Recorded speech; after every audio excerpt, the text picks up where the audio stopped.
Hi everyone, this is Matus and today is the last day of 2024.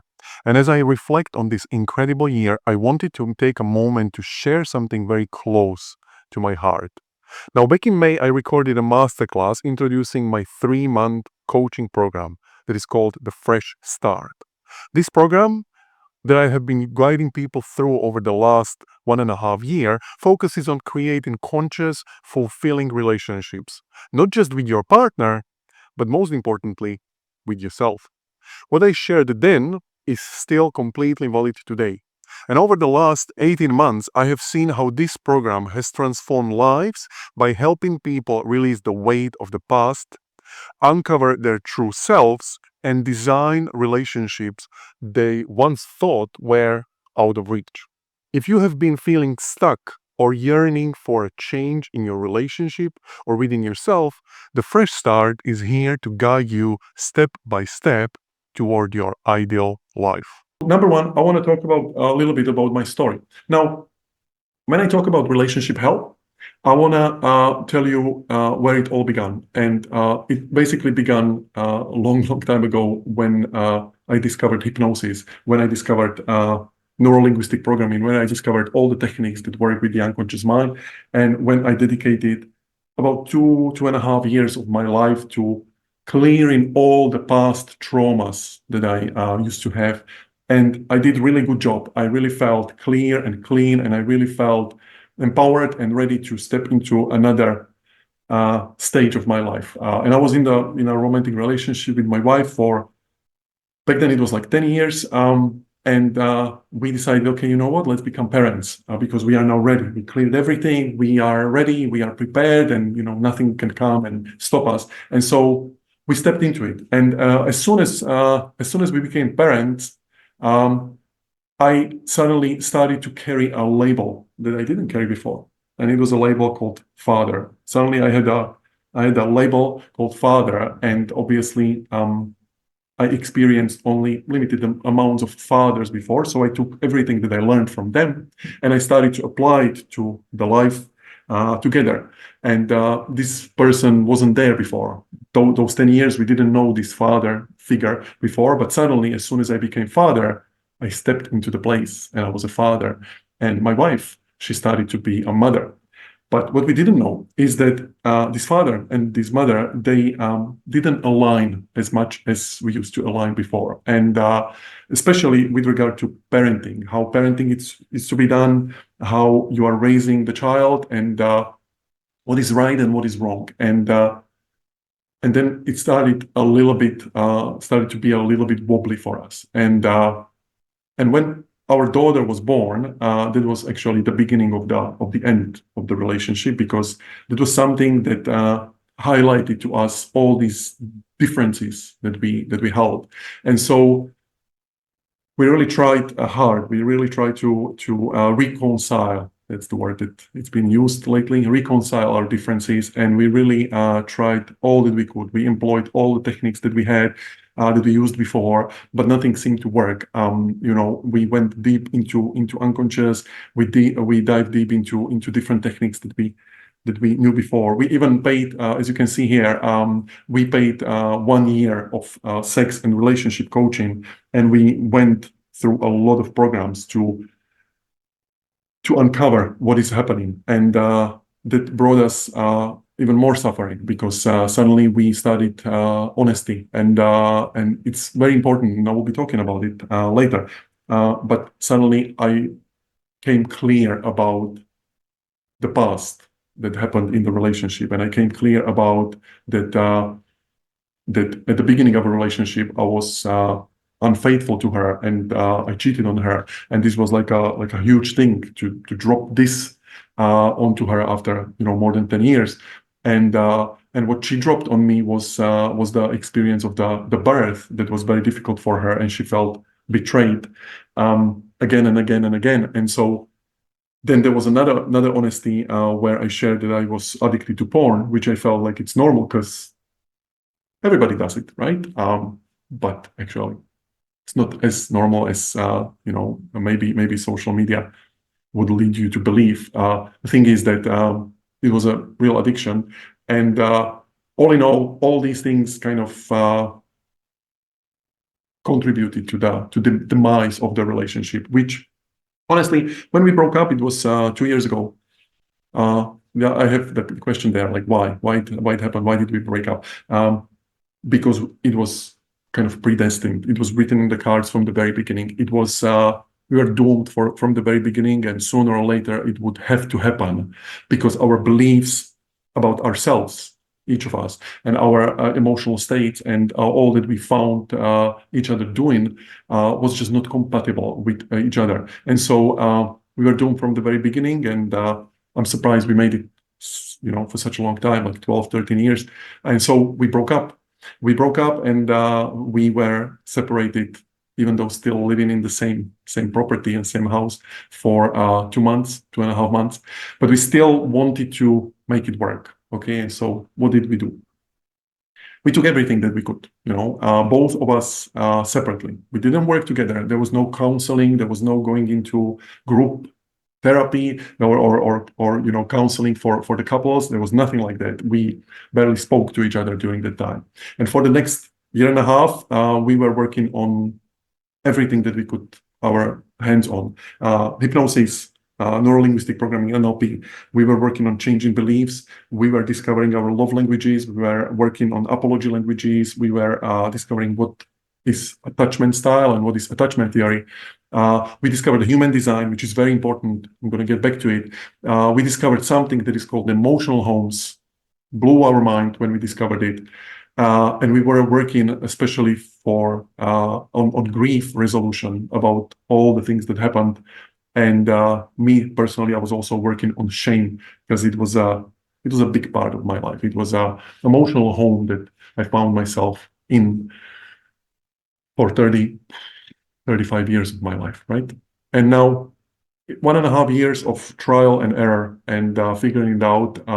Later, we managed to figure it out. And not only did we restarted our relationship, but our relationship right now is nothing like it was before. It is now designed by two conscious adults who know what they want, who know who they are, who know what they need, what their needs are, and who learned not only communication techniques, but also emotional techniques with relation to each other. And so we've got it. And not only that, but we realized that the paths that we took, each of us individually, were very similar. And when we combined all this together, what we got out of it is something that is called the fresh start.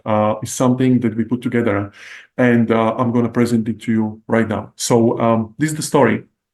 And I mentioned a couple of things, but just to mention on top of the things that I already mentioned, there were in the last 2 years, in the last 3 years, there have been 2 miscarriages that we experienced, and we lost 3 babies in the process. And so when I say this to other people, they're like, "Whoa, that's a huge one."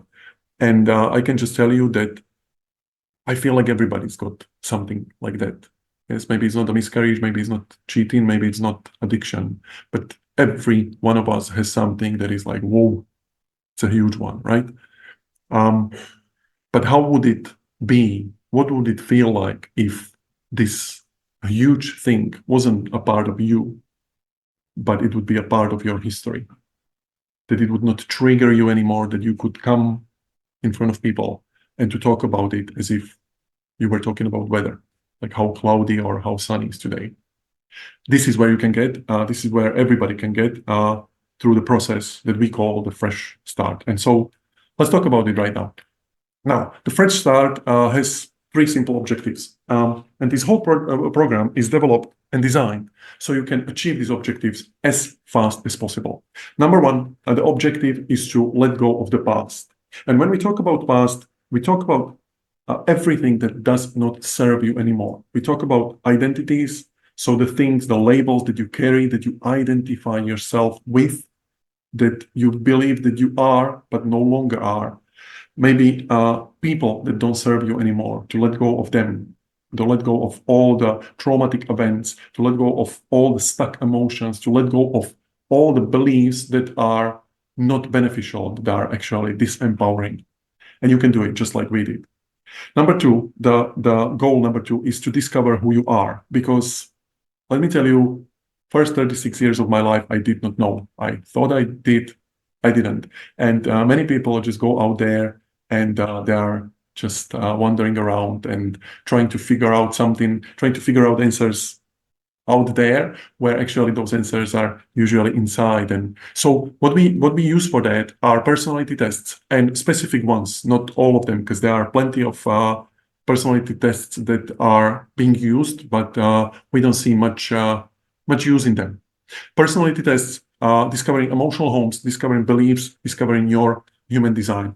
And the last step, the third goal, is to consciously design your ideal relationship. And now that's important, with yourself, right? First with yourself. And you will see in the program what it means. And the second is to design, consciously choose and design a relationship with your partner, and then step into it and start living the life that you want. Now, this is very important to say, because many people who registered for this meeting, for this masterclass, they said, well, I don't see how you can save my relationship, so I guess this is not for me. Now, here's the important part. When we talk about the ideal relationship with yourself and with your partner, maybe we don't talk about your current partner. And maybe one of those things that you gotta accept is that your ideal partner is not the person next to you. Highly likely, it might be the case that they are standing right next to you. You just can't see them because of all this past trauma that you or them carry around. But there is a chance that maybe, it's somebody else. But hey, we are after the fresh start for you. And so whatever it means for you, whatever it represents for you, it can happen. And you can do it just like we did. So these are the specific goals, 3 specific goals that we have in the fresh start. And let's talk about step-by-step process, how we do what we do, and what are the 6 pillars that the whole fresh start is built on. Now, this program is designed in a way that chronologically you move from the foundation towards higher and higher levels. And just to give you an example, many people out there working with relationships, working with therapy or counseling are focused on something called beliefs. Yes, those are the statements about the reality that you consider to be true. And so they focus on the beliefs as if changing beliefs suddenly changes the whole reality around you. And this might be the case, but more often than not, this is not enough to change your reality, because beliefs need a specific foundational level, and specific foundational level in this case are emotions, specifically something that we call emotional homes. If you don't care, or if you don't take care of your emotional homes, if you don't take care of the predominant emotions in which you live your life, then it does not matter that you introduce a new belief into your system, because the belief will not hold. Trust me on this. My wife struggled for a good 9 months with trying to change beliefs and kind of running into the wall and not being able to change it. And it didn't stick. And she was like, what is happening? Why is that? And it was only after we discovered emotional homes that, and changing them, that suddenly the beliefs can stick and they can hold in the place. And suddenly the reality is changing. And so what is the roadmap for the fresh start? So 6 objectives. Number 1, emotional homes. So to give you an example of emotional home, or to shortly introduce you to the idea of emotional home, I'm just going to say one thing, and that is, all of us are raised in a specific environment. When we are children, we are raised in something that we call home. It is not only physical home, but it's also emotional home. And emotional homes are predominant emotional states in which we are raised. You can imagine almost like a pie chart of a couple of emotional homes. It's just, I don't know, 5, 6, 7. Some people have more, some people have less. But these are predominant emotions in which we live most of our childhood. And then when we grow up and we move out of our house, we carry this. emotional homes with us. So just to give you a specific example, my emotional homes, those that didn't work, because some of them were functional, were shame, drama, that was a very good one, fear, anger, and there were a couple more, but let's just consider these ones. And so when you feel emotional homes, it's almost that you wake up every single day with a checklist. It is like a checklist for your unconscious mind of things that you want to experience during the day. And let's just imagine that you have 5 emotional homes, and one of them is anger, one of them is shame, one of them is drama, one of them is fear. Yes, and let's say adventure, right? So you've got something positive, right? And then every day that you wake up, your unconscious mind is trying their best to bring these emotional homes to you so you can recreate them again and again and again. People change, environments change, events change, but the emotional homes don't change until you become aware of them. And so you go through life and you experience them over and over and over again. And you feel like, oh, it's there, it's out there. But in reality, it's in here, and you can change it. So what we do with emotional homes is quite simple. We go deeply into them. And when I say deeply into them, I don't mean going and reliving any of your past experiences, because all of your past experiences are just manifestations of something that is inside you. What you can imagine this is somewhat similar to a small child. When you have a small child, I've got a almost 5 years old daughter, and so they get quite curious, right? Very good quality to have. And when she gets curious about something, the worst thing you can say is, oh, no, don't look there. Don't look there. We don't go there. Because then she gets even more curious. She gets even more attached to that. It's like, what is it? What is it there? I want to see it. I want to see it. And it's the same when we talk about emotional homes. Your unconscious mind, just like unconscious mind of all the people, or most people out there, is maybe up to 9 years old. So your unconscious mind is quite curious, and it is very curious about experiencing these states again and again and again and again.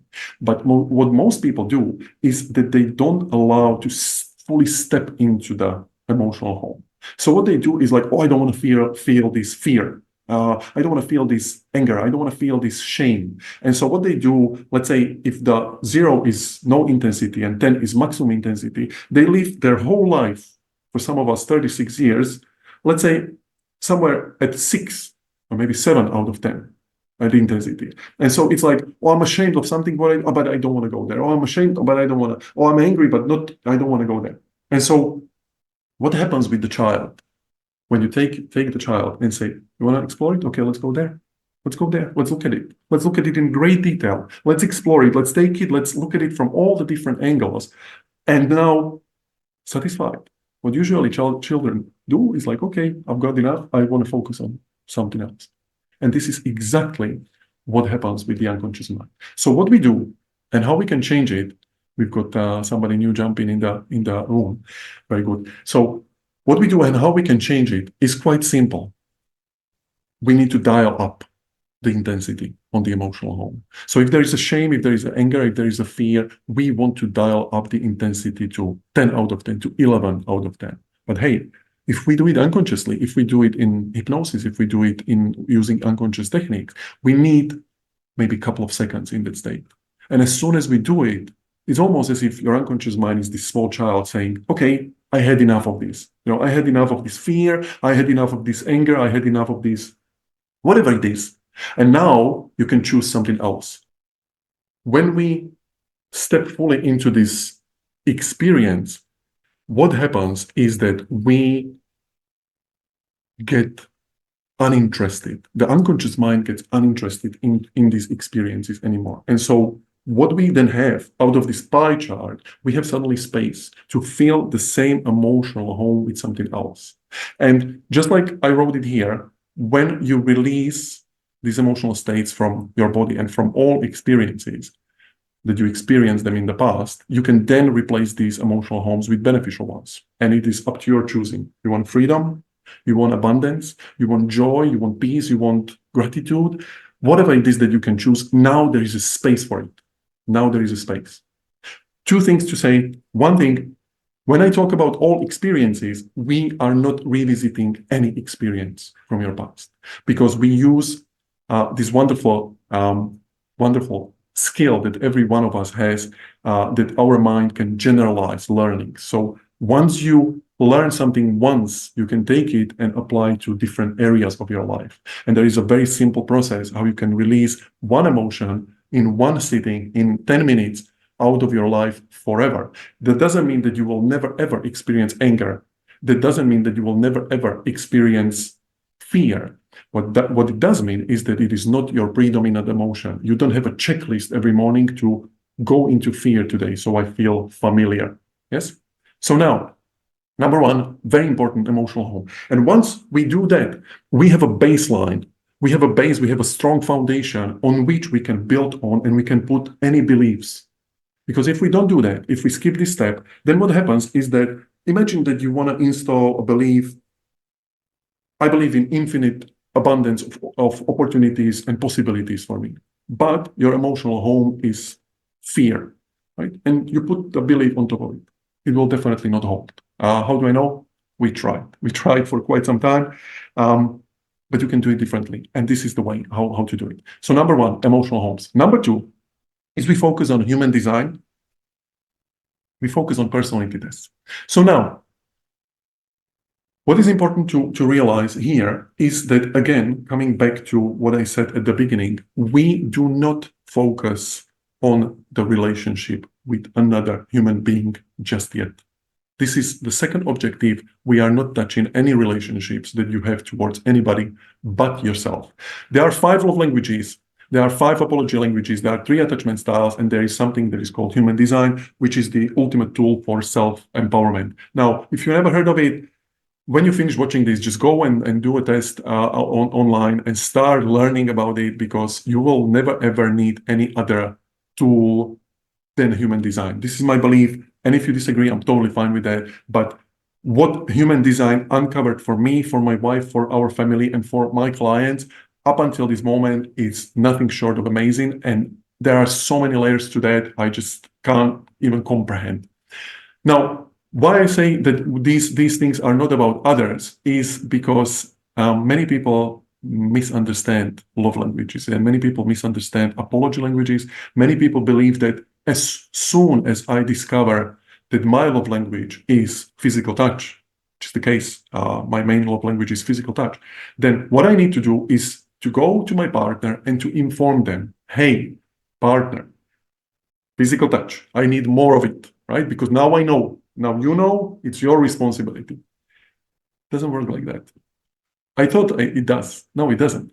And actually, what it means is that when I discover that my love language is physical touch, then I am responsible to go out there and to take care of that. Meaning, I need to hug more people. I need to shake more hands. I need to go places where I can touch people. If my love language is words of affirmation, then again, I better start talking to myself nicely much sooner than expecting somebody else to fulfill my needs. And so the same goes with apology languages. The same goes as with love languages. So when we talk about apologies, there are things that happen between partners where apologies is the only thing that you can do.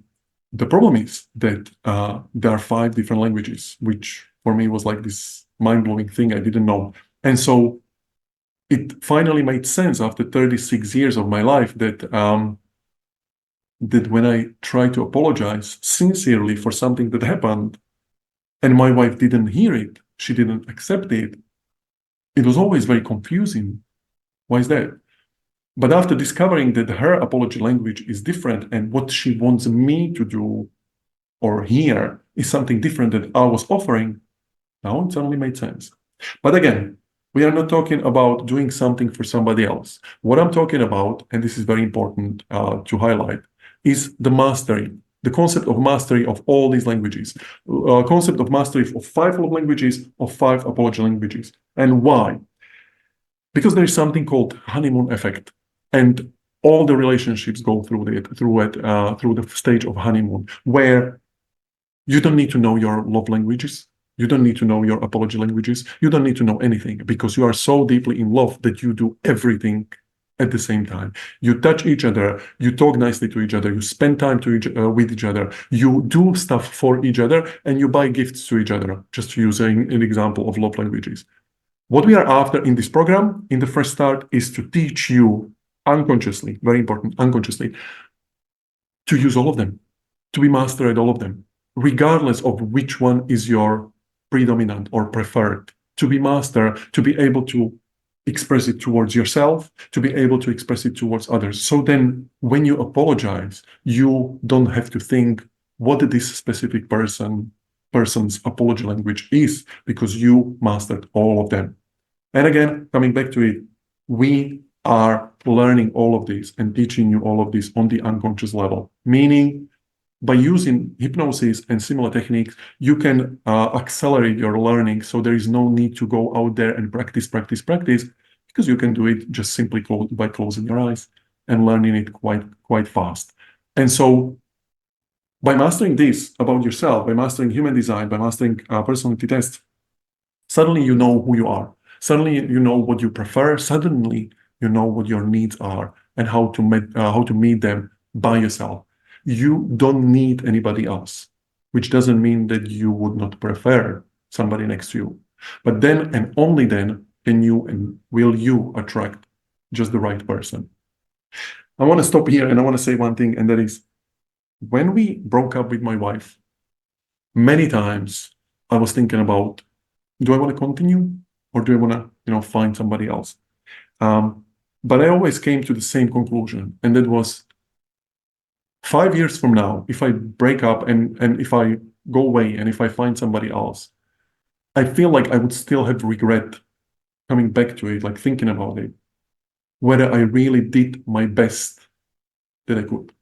And so if you are in a relationship where you struggle and you don't know if you want to continue or not in the relationship, just hear this. First, do your best. First, become the best that you can be with your abilities right now and with these tools. And then you will see, you will get much more clarity, and then you will be able to make much better decisions about your future, whether it's together or not. And so do your best so that there are no regrets. But when speaking about regrets, we'll get to them right away. But first, number 3, let's focus on the motivations. Let's focus on the shame. Let's focus on the guilt. So now, the third pillar of this program, of the Fresh Start, is to master motivations. And when I talk about motivations, there are 6 types of motivations that motivate people. And each of us, based on human design, has one specific motivation that is driving us, that is working for us. And all the other are sort of kind of meh. I don't care about them that much. But there is always one that is our shadow motivation. So there is always this play between something that works and something that is very, very, very bad for us. So there are 6 types of motivation. There is a motivation, being motivated by fear, being motivated by hope, by desire, by need, by guilt, and by innocence. And just to give you an example, my motivation is my true motivation is I'm motivated by hope. So when I'm in a positive state of hope, that's when I can go distance. I have infinite amount of energy. I can create whatever. I can be working long hours, because if everything is kind of in this nice padding of hope, I can go forever. My shadow motivation is guilt.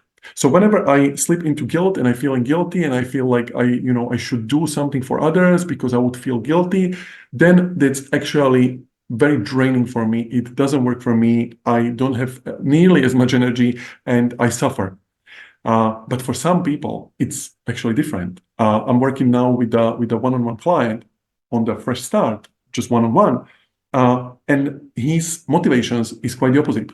So his true motivation is guilt, and his shadow motivation is hope. And I was like, what do you mean? How does it work? And how it works is actually that he's best at his best. And finally, he didn't know anything about human design. And as soon as I told him that this is how it is, how the chart is saying it. He was like, yes, that's exactly right. So what it works, how it works for him is that he's motivated by a strong sense of responsibility for others. So when he feels like I'm responsible for these people, because otherwise they will not figure it out and I will feel guilty, then there is something that gives him infinite amount of energy. When it doesn't work for him, when he doesn't know what he's doing, and the only thing that remains is hope. He's like, I don't know what I'm doing, but I hope it will work. That's actually the worst case scenario for him. So it's quite the opposite. And to know what is your motivation and what is your shadow motivation is invaluable. And learning them, it's quite important. And when we talk about guilt, guilt is very resourceful emotion. And it is very important to know how to use guilt, regardless of what is your motivation, because guilt is something that is almost like this signal that is going within your mind saying, hey, there is something that you crossed your boundary, you gotta do something about it. But many people, and it is my experience in the last couple of months, many people mistake guilt for shame, and they feel that they feel guilty about something, where actually it's a toxic emotion of shame. And I'm one of them. I work with clients now in double digits on the very same concept, where what actually happens with the shame is that you are a good learner because you were raised in an environment, in a family where shame was being taught. And because you are a good learner, you learned how to do shame. Yes, but there are hundreds and millions and billions of people who were raised in a different environment, who didn't have this emotional home, who don't even know how to do shame. And because you learned it and you are a good learner, you can unlearn it, just like I did. And there is a very simple process which helps you to remove shame completely from your life. And many people who know how to do shame, they don't believe it. They're like, no, it's impossible. You can't live shameless life, right? There is even an expression, what is shame? Yeah, there is a walk of shame, right? Or you should be ashamed of yourself. Those are very nice dysfunctional expressions. The truth is that shame is not beneficial for you at all. And shame is something which creates reversed causality in your life. Just to give you an example, for most of my adult life, I was watching porn. I was addicted to porn, and whenever I did it, I felt like I should be ashamed of myself, right? So there was this like, I do something out there, it's an example, porn, and then I should be ashamed of myself, right? But actually, it's quite the opposite. It's because I was indoctrinated, I was infected, I was being taught shame, and I was carrying the shame, one of my checklists every day. I needed to create something out there so that I can be ashamed of myself. Maybe it doesn't make sense, but what made sense to me was that as soon as I removed shame from my system, I stopped being interested in porn. I stopped being interested in all the things that I used to do before, that I used to feel like I was addicted to or I was obsessed about. It just simply disappeared. And it's not just my experience, it's experience of my clients who all reported the same thing. Shame disappeared and shameful behavior disappeared as well. So the shame is actually the foundational thing for all the beliefs and all the behaviors and all the identities that you hold on to. And as soon as you let go of it, there is a space. There is a space to replace it with something else, replacing shame with a different, empowering emotional home, right? Motivations, shame, and guilt. Now, number 4, I believe this is number 4, another pillar, is now focusing on past. Yes, if you look at it, if you look at the whole relationship program, the Fresh Start relationship program, only 4th objective out of 6 is now for the first time focusing on relationship is with somebody else, right?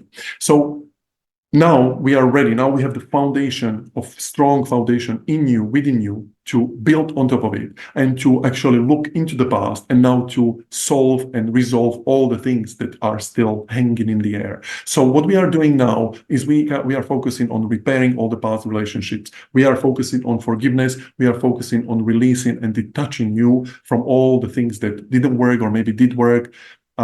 Everything that is not here right now, everything that is not lined up in your current reality, letting go of the past regrets. Like some singers sing, regrets don't work. They don't, right? But for some, it's emotional home. And so it is important to know the technique. It is important to know the specific mental step to take to let go of these. And so we are releasing the stuck emotion of grief from the body and from all the past experiences. Again, no need to revisit all the past experiences. One is enough. And once you know how to grieve effectively, then you do it. Then you just do it for all the other ones. And so what we do in this step is we teach your unconscious mind how to grieve effectively. No matter if the loss is a loss of a person or a dream or inability to do a thing that you used to do, grieving is universal, and you will learn how to do it quickly and effectively. Grieving is not a function of time. Grieving is a function of taking appropriate mental steps. And once you resolve your grief over one thing and you learn how to do it, your brain, your unconscious mind will be like, this is what you want me to do. Okay, I'm just going to do it for all the other ones. And so then what happens is what happened with one of my clients who contacted me about a loss of his father who died, just the day before. And he said, this is horrible. Like, what am I going to do? And I'm like, okay, there is this process. We can do it together that allows you to feel connected to the person. You see, when many people grieve, they feel they honor the loss of a person, the lost person, by their grief. And this is actually not true, because you are grieving only when you are not connected to that person, when they are far in the distance, inaccessible. And that's what you are grieving, that you lost this connection. But once you go through this process, once you learn how to grieve effectively, what actually happens is that the person, the quality of the person, the values that this person represented for you will become very present in your life once again. And so you will let go of the sadness, because there is no need for the sadness, because you are again reconnected with the values that this person, this ability, this dream represented for you. And once you do, everything will become lighter, and you become lighter, and you again take that space that you occupied with this sadness, with this grief, and you will fill it with something else, with something that has meaning for you right now, right? One more step that is very important is to learn how to pre-grieve people, how to pre-grieve abilities, how to pre-grieve events. So I started my relationship afresh. I started my relationship once again, consciously. I chose to be with my partner and she chose me, and I'm eternally grateful for that. But up until then, I was always attached to her very much. I was always like, if I lose you, I don't know what I'm gonna do. If I lose my daughter, what I'm gonna do, what comes to mind is the Jerry Maguire and Tom Cruise saying, "You complete me," right? And it was just so for me, it was always like, oh my God, I was crying there, which is a complete BS scene when you think about it, because that's something, if you expect somebody else to complete you, then how is it that you are not complete by yourself, right?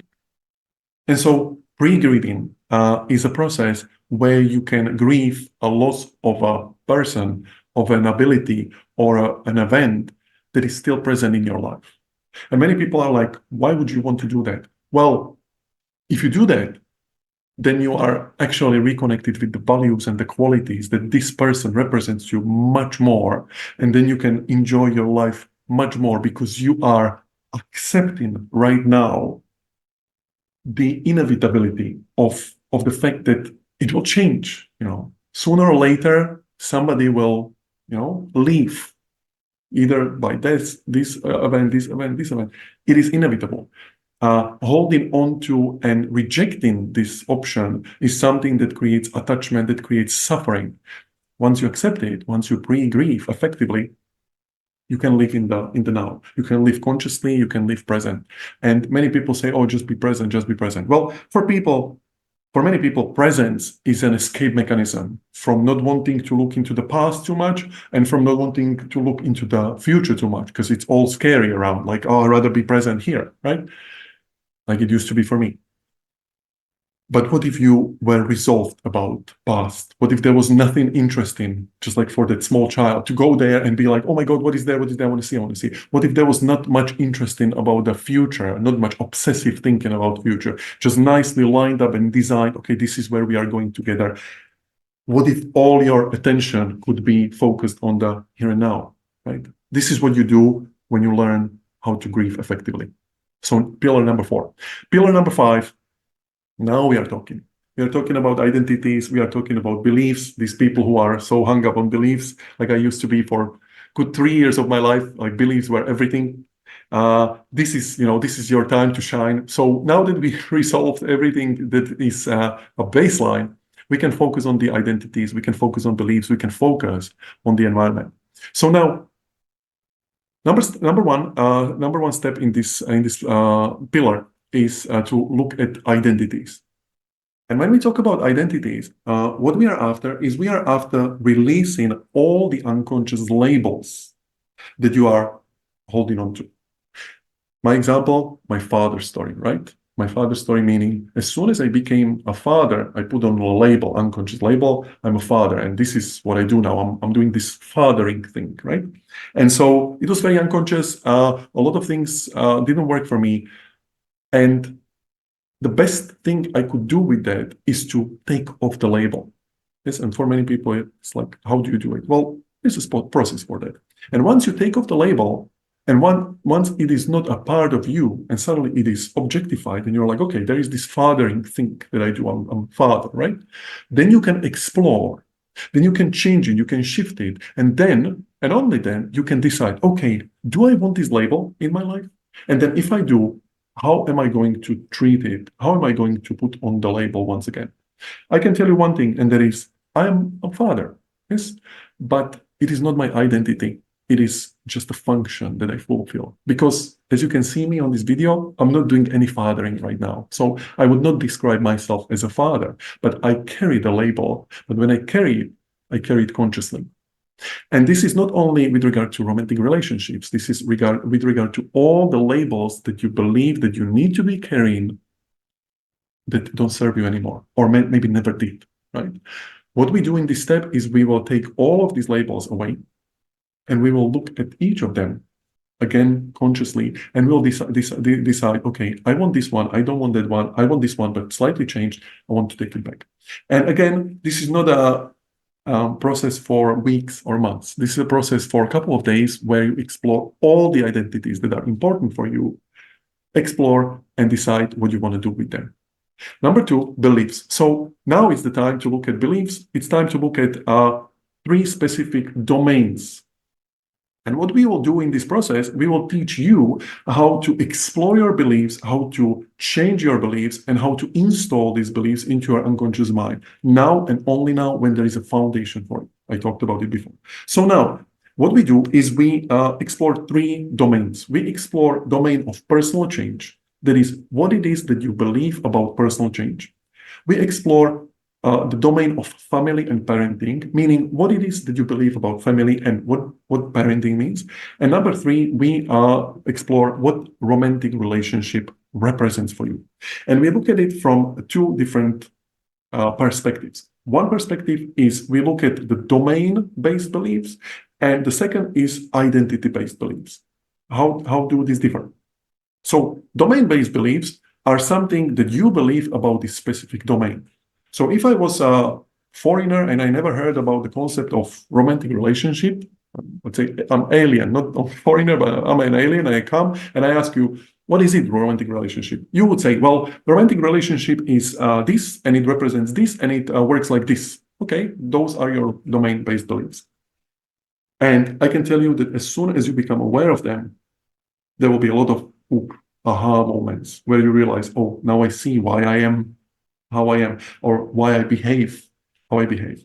And the second thing is identity beliefs, meaning what does this specific domain represent to you? That is, romantic relationship means something, this is domain belief, and romantic relationship and me means I experience myself in a romantic relationship like this, or romantic relationship represents this to me. I can tell you one thing, and that is, it was one of the most painful realizations of the last year and a half when I sat down and I did this process for myself. When I sat down and I wrote down, okay, romantic relationship, this is what I believe.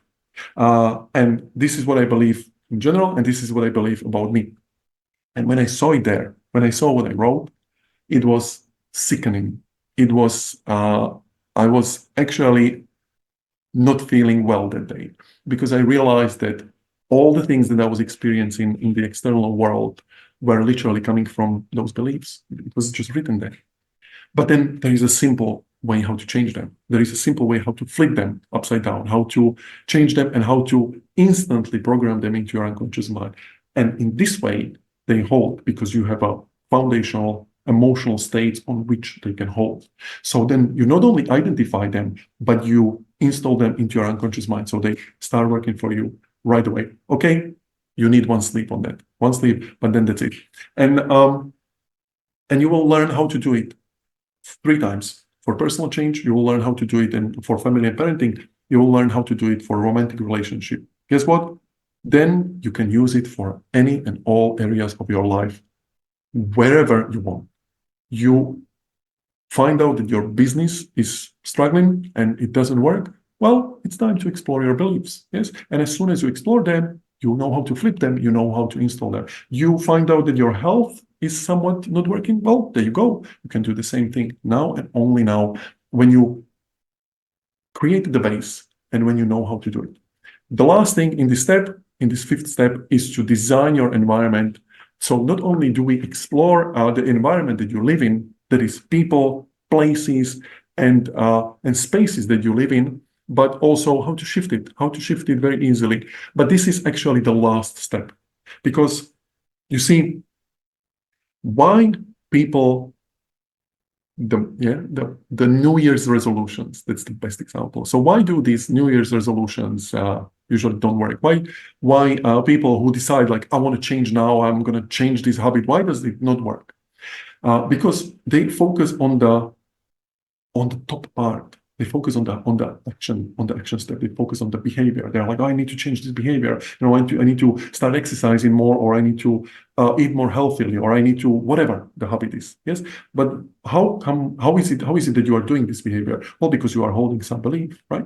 But again, why do you hold this belief? Well, because you have some emotional states. And so when you start from the floor and you build it from the floor, usually the environment changes. You change, the environment change. People that you meet with suddenly change, and your whole environment changes as a result of that, right? And so we look at it, but usually we don't spend much time looking at the environment because it changes as a natural consequence of you changing your identities towards a person that you want to be. Okay, and now one last step is the relationship with resources. This is a juicy stuff. We keep juicy stuff until the very end. So relationship with resources, we use for this one, human design. Again, we revisit it in this sixth pillar one more time, but there is more to it. Now, we focus on 3 most important resources. Number 1, we focus on your relationship with energy. We use human design for that. But what it means is to learn how you can protect your energy and how you can generate more.